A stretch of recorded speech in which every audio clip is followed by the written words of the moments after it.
This little device, which is about as big as your hand if you were to stretch it out, earns about $8 a day, which is an extra $250 a month or $3,000 a year passive income. All you do is plug Ethernet and power into it with these PCIe power connections that are attached to the power supply that come with this device when you buy it. It has two fans on the front that blow air through the internal hash boards.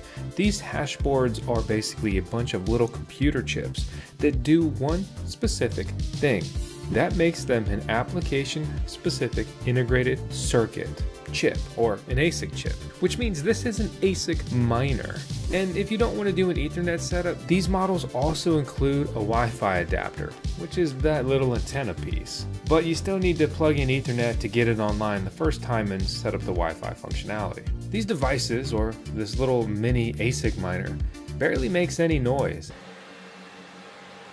And it doesn't produce all that much heat since it only consumes 600 watts. This is the first of this type of little mini miner that we have seen have 3 PCIe power connections instead of normally 1 or 2. So depending on your electricity rate, this will probably cost less than $2 a day to run, or at least it does for me at a 10 cent per kilowatt hour cost. Today, we're going to be reviewing the GoldShell KA-BOX Pro that mines the K-heavy hash mining algorithm, which is basically better known as Caspa, the third most profitable cryptocurrency to mine in the world and the top 50 crypto. Is it worth it? How's it doing?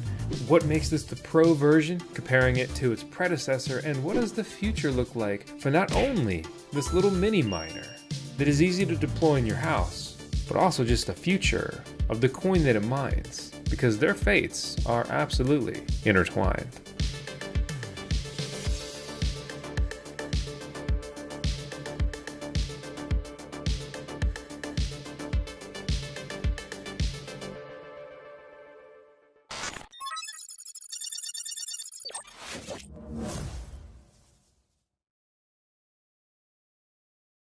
Yo, I'm VOSK. You're on the VOSK on YouTube channel, and just hear me out, super quick aside. Have you heard of handpan music? Okay, because I hadn't.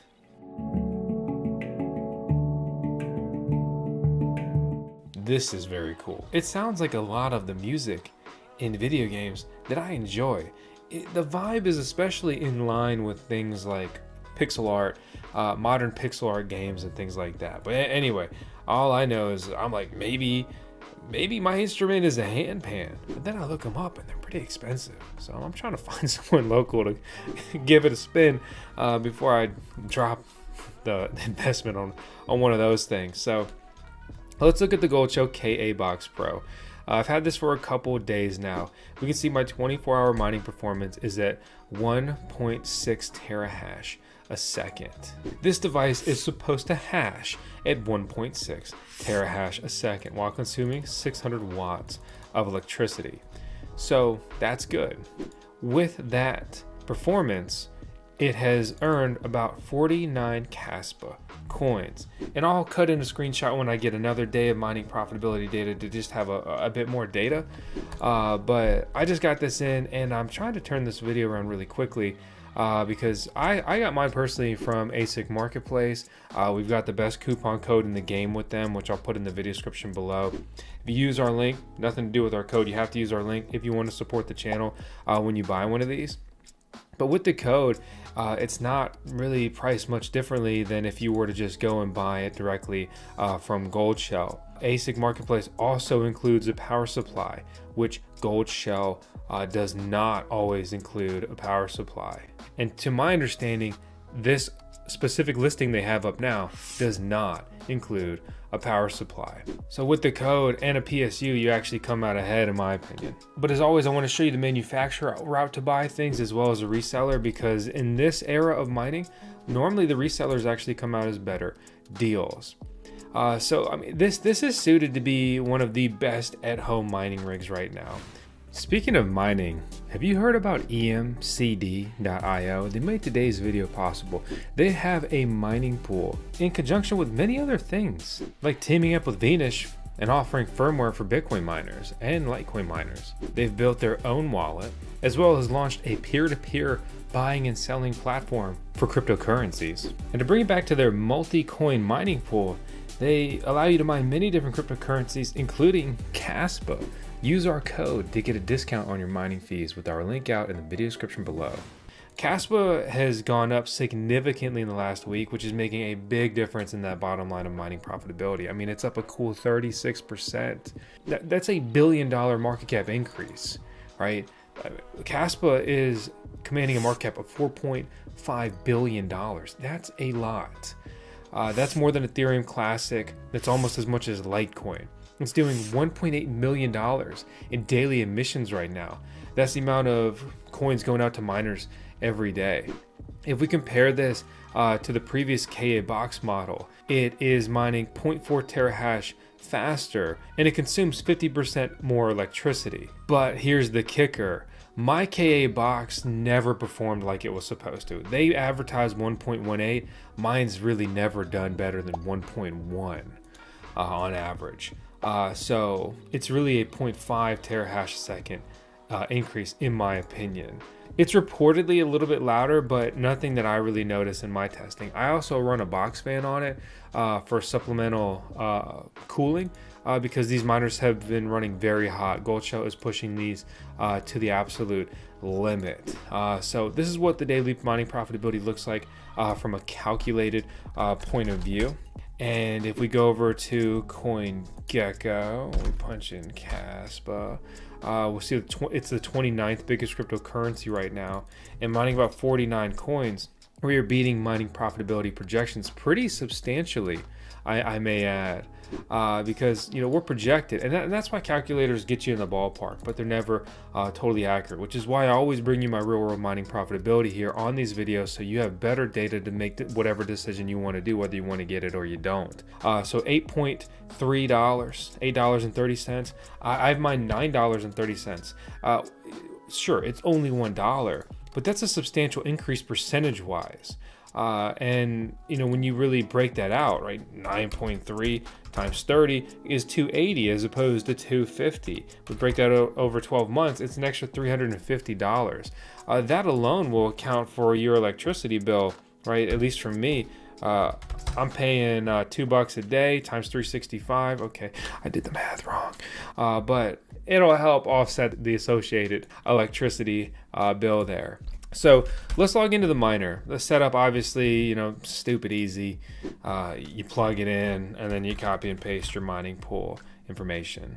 So I log into my router, I grab the IP address, and then I punch it into my browser. You can do this on your phone, you can do this on your computer, whatever. It's the same as any of the other miners if you're familiar with any of those. The default password is 1 through 9. Click on lock and congratulations, you have entered your mining device. So we can see the average performance here is reported by the miner. Pretty good, pretty consistent. We can get a temperature readout, so it's at 78 Celsius. It's in a pretty hot environment right now, so this is a rough place to run. It reports simply one hash board in the device, and it's doing what it is supposed to be doing. When we look at the miner, we see I just have one mining pool punched in here. I just did the default, which auto-populated the Euro pool on F2 pool. You do whatever you want to do. I just wanted to get this up and running real quick. Obviously I would be better off to align this with a North American based mining pool stratum. But step one is to get online, start earning. Step two is refine it and things like that. This, of course, only has one mining algorithm. Pretty simple, pretty straightforward. If you do want to do Wi-Fi, you go to the system settings, and then from there you can select the network, put in your password, and you will have Wi-Fi capabilities. If you ever want to dive deeper into your Goldshell miner, you can type /debug after the pound sign up here. And this will give you access to the miner history, along with a lot of other information. One thing that I like to see is I can get a real-time fan readout, but even more so, we can get information on the chips, and we can look at their temperatures. We can look at the clocks. We can look at hardware errors. And this is all good information to diagnose a potential problem, figure out why it's working well or not, and go from there. At this time, this device is doing fine, good enough, so I'll just be leaving this as is for now. So let's talk about the device. Let's basically say it's $2,200, and it makes $250 to $280 a month, right? So we're gonna need essentially a year to earn enough coin to pay this device off, and also account for, depending on your rate, the electricity bill. Stuff like this I think is really well suited to if you have excess solar electricity, right? Getting solar up to account for 600 watts a day is like, not very much, especially if you just happen to end up with an excess, things like that. That's a great way to kind of take the electric bill out of the equation. But the number one competitor for this, right? So this is a small little mini at-home ASIC miner, which is very cool. If you wanted a miner that gave you more bang for buck, right, you would be looking at full-size Caspa ASIC miners. For example, there's the KS5M, which does 15 terahash a second at 11 grand. So that's obviously well under $1,000 per terahash, where you're paying a little bit more than $1,000 per terahash for the KA-Box Pro. It's smaller, it has more versatility, but it's less bang for buck. It's a worse investment than the bigger one, but it's a lot easier to throw $2,000 at Caspa mining than it is to take the plunge and throw $11,000 at it. So that's one thing to keep in mind. There's also the KS0 Ultra that's recently come out, and it's pretty expensive here on ASIC Marketplace. But if we go over to Ice River, and they finally reactivated our coupon code because they're selling more miners or whatever. They take it in and out. They're annoying to deal with, to be honest. But the coupon code we have works again, so that's down in the video description below. You also can support the channel if you use our link at all these places, which I already talked about. But they sell the device for $350. Throw the power supply on there, $370. Once you get through shipping and stuff like that, it's $450. So let's just call it $400 for easier math. Speaking of 400 gigahash, right? If you have 400 gigahash times 4, it's 1,600 gigahash, which is 1.6 terahash a second, right? Because that's divided by 1,000 to go up in that category. Pretty easy math. So if you have 4 of these, you would have the same performance, the mining hash rate, as the KA-Box Pro.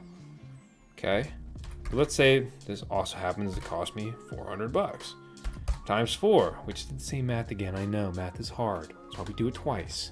We would spend $1,600. Here's where it gets crazier. We would only be consuming, watch, we're gonna end up at a familiar number again. We would only be consuming 400 watts. So even if we paid $500 or even potentially $600 per KS0 Ultra to deploy it, it's a better bang for buck than the KA-Box Pro. The KA-Box Pro is too expensive. Goldshell consistently makes their miners too expensive. So while the KA-Box Pro has been a good device, it's been performing well, why would you buy it over 4 KS0 Ultras? Sure, it's a little annoying to have 4 devices. Goldshell manufacturing quality, in my opinion, is better than Ice River. True, but my only KS0 Pro, which is the predecessor to the Ultra version that has died, I overclocked. The ones that I didn't mess with are still running fine, and they run literally right next to each other.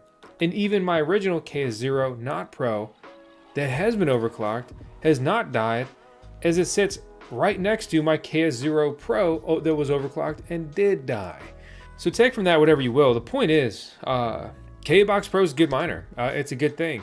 If you want simplicity, you want something familiar, you want something a little bit nicer, you want Wi-Fi capabilities, you just want one device, this is going to be the ticket. If you want that Caspa mining exposure, very interesting. But when you break down the numbers, the KS0 Ultra, 4 of them, is a better buy. Granted, I haven't got one in yet to review. I can't verify if it actually does what it's supposed to do, but the 2 previous models did do what they were supposed to do. And these aren't far out. They're shipping basically over the next 1 to 3 weeks reportedly, and Ice River overall has done a good job hitting their ship dates on their mini miners. So, I mean, really, as we look long term, we look at Caspa, it's become more difficult than ever to mine Caspa. But weirdly enough, we've had the biggest drop in Caspa mining network hash rate in history today or yesterday. So that's odd. It makes me think that Bitmain has a massive KS5 batch, and they just pulled them out of the testing arena after severely profiting probably the last couple weeks in this region. And they're boxing them up and they're sending them off to their future homes. Caspa has also stepped down in mining rewards, which they do systematically every single month today. If you don't know, Caspa effectively halves annually and reduces their mining rewards issuance by like approximately 8% per month. So that will absolutely come into your mining return equation. For example, like when I broke this out over the next year, Caspa has to consistently increase in price to make up for that lack of coin that I'll be mining over the next year. Furthermore, that would be assuming that the network hash rate doesn't increase, which historically obviously has been the exact opposite. It has become 291 times more difficult to mine the same amount of coin if the coin output stayed the same since April 2023. So really at this point, I think that you need to be a believer in this cryptocurrency to pursue it, unless you just want diversification with mining exposure or, you know, insert whatever other reason. So, hey, that's the information. That's what I've got. That's my synopsis here. I'm more interested in the bigger miners, if anything, just because they're a better bang for buck. But I love reviewing the little miners as well. And I know that those are more applicable, right? And when I talk to my friends, family, and of course, when I'm fortunate to talk to all of the coolest people in the world, which are obviously the VOSK Coin subscribers, there's a lot more interest in the smaller miners due to just being easier and more versatile to deploy, along with obviously it's a lower budget to get engaged in that. So on that note, I'm going to close this video out with 10 seconds of Tails, who is of course our CBR, Chief Budget Officer here at the VOSK Coin YouTube channel. Thanks for tuning in. I hope you enjoyed this content. Let me know what you liked about it, how I can improve it moving forward. We're putting out a ton of content right now, and I don't plan on slowing down, for better and worse. Yeah, better and worse.